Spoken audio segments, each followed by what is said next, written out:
So if we could just start with you giving me a little bit of a background on yourself. Sure. I've been on the school board for 4 years. I own De Novo Marketing, which is a firm that started in 2007 with two people and now is 19 employees. And I am also a parent of two kids who graduated through the Cedar Rapids Community School District, go Wash, and are off and running in the professional and collegiate worlds right now. So. Awesome. And I'm sure my cat is going to try to get in here. I just know it. Like he's already. No worries. I get it. We'll try to keep him out of the frame.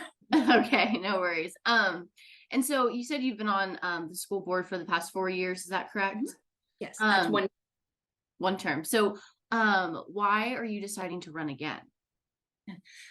So I chose to run again. First of all, we've had a really interesting 4 years, right? We had the pandemic, we had our superintendents passing, we had the derecho. It all kind of hit at once. So we had to do a lot of stopgap measures in that time period. And we also put a lot of things in place that I'm really looking forward to seeing come to fruition. We also seated a new superintendent, Dr. Tawana Grover. I'm so excited for her leadership. I wholeheartedly endorse the strategic plan that she and the administrative team have developed, and I want to be a part of making sure that that strategic plan comes to be. And so over the past 4 years, what have you kind of learned during your time on the board? Sure. I've learned a lot of things in the past 4 years. First of all, the pace of change is often slower than I'm comfortable with. When I first ran, I thought, I'm going to drive change. I'm going to make sure these things happen. Well, while I think I have been a part of that and I have embodied those values, things change slower than you want. Second largest school district in Iowa, turning a ship takes a long time. And I do feel that Dr. Grover is the right person to lead that ship, and I'm really excited in backing that. But I want to continue to drive innovation, change, transparency, and sustainability within our district. And so, while you said that change does happen slow, what are you hoping to achieve if you're elected again?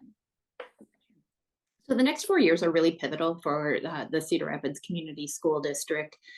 Whether our bond passes or not, we have extreme challenges in our buildings, whether they are the right facilities or even whether they are suitable to continue to serve as facilities is really an important issue that we'll be facing.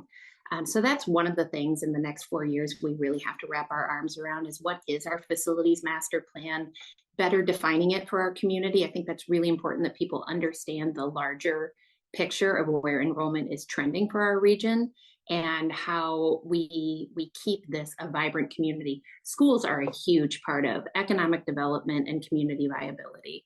And I really believe that and think that we have to be drivers of that innovation and change if we want to build the workforce of the future right here. And as a school board member, what do you feel your role is in the school district? So as a school board member, here's one thing I learned right away. We're a governing board, right? We have one employee, and that's the superintendent. And the superintendent is charged with developing and carrying out a strategic plan that we have direction in, but ultimately we aren't the ones out there making it happen. And that was an interesting lesson to learn as a new board member 4 years ago. But that doesn't mean that we don't have roles to play in how it happens, making sure that we are making the right decisions, that we're putting in those foundational pieces underneath that plan to make it happen. That is a board member's role. And being a support for our teachers is one of the things that's not outlined as a role and responsibility, but I feel very responsible for our staff in their abilities to produce great student outcomes. If we don't have great teachers and staff, then we can't have great student outcomes. Sorry about that. I knew it was going to happen. No, you're good. He was waiting for it. So just kind of my last thing, what would you like Iowans to know about you? And why should they vote for you over a different candidate? Sure. I have a bigger vision for our district than just one issue. It's not just facilities. It's not just student outcomes. I mean, that is the highest thing that we are trying to achieve. But there are so many things between there. It takes a wider vision. You can't just go in there with, I don't want this school to close, or I don't want this program to change. You really have to have a bigger vision. I have that bigger vision for our district, and I'm really ready to put the effort behind that for the next 4 years to make sure that that happens. And I just really believe that our students matter more than anything else. We've got to be there for our students. We live in a changing world. There's a lot of pressure on students, and we have to build the path that they can follow to get to success after they graduate.